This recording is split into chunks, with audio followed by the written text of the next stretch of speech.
পেঁপে গাছ পড়ে গেছে। জিরু ভাই রামিসার মন খুব খারাপ। দেখতে পাচ্ছেন এই যে আমাদের পেঁপে গাছের গোড়াতে অতিবৃষ্টির কারণে পানি হয়েছে, যার কারণে পেঁপে গাছগুলা মরে গিয়েছে। মরে গিয়ে যে কত পেঁপে আসছিল খুব ভালো, পেঁপে গাছগুলো মরে গিয়ে আবার পড়ে গিয়েছে। এই যে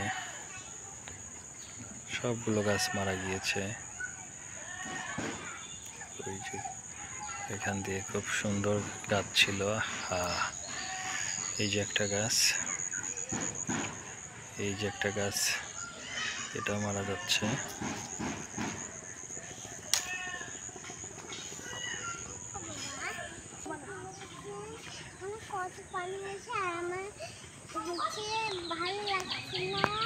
কেন ভালো লাগতেছে না তোমার? ওই যে পেঁপে গাছ মারা গেছে সেই জন্য। রুবাইয়া, রামিসার তো মন খারাপ কেন? তোমার কেন মন খারাপ হইছে?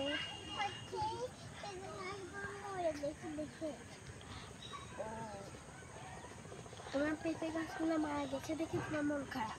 হ্যাঁ, যদি আমি পেঁপে ধরতো তাহলে আমার কি বা করে ফেলতাম। হ্যাঁ, এখানে তো পানি হয়েছে তাই না? হ্যাঁ, বৃষ্টিতে পানি হয়ে গেছে। এখানে অনেক বৃষ্টি হয়েছে তার জন্য পানি হয়ে গেছে তাই না? অনেক পানি হয়ে গিয়েছে। এই যে এখানে কিন্তু অনেক পানি হয়ে গিয়েছে আর আমাদের পেঁপে গাছগুলোও কিন্তু মারা গিয়েছে। তো আপনারা সবাই দোয়া করুন। দেখুন কতগুলা গাছে পেঁপে আসছিল, একদম গোড়া থেকেই পেঁপে চলে আসছিল প্রত্যেকটা পেঁপে। আর কিছুদিন গেলেই পেঁপেগুলো বড় হয়ে যেত। যাক, এটা আসলে কিছু করার নাই, ভাগ্যে যেটা হবার সেটাই হয়েছে, এটাই আর কি।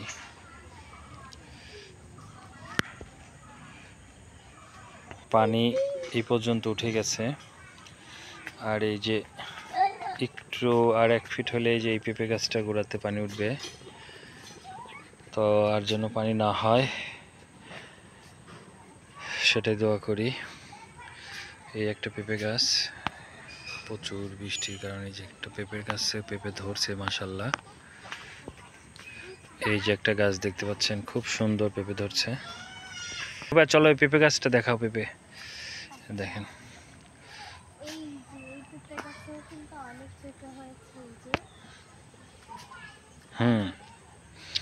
রামিসা দেখাবে। রামিসা দেখাও পেঁপা তোমার পেঁপে গাছে।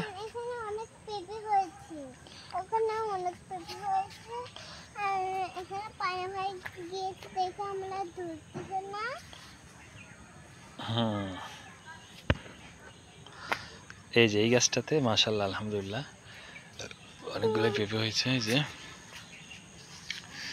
এই যে এই যে দেখতে পাচ্ছেন অনেকগুলো একদম গোড়া থেকে পেঁপে হয়েছে। এই যে ঠিক আছে, চলো যাই এখন।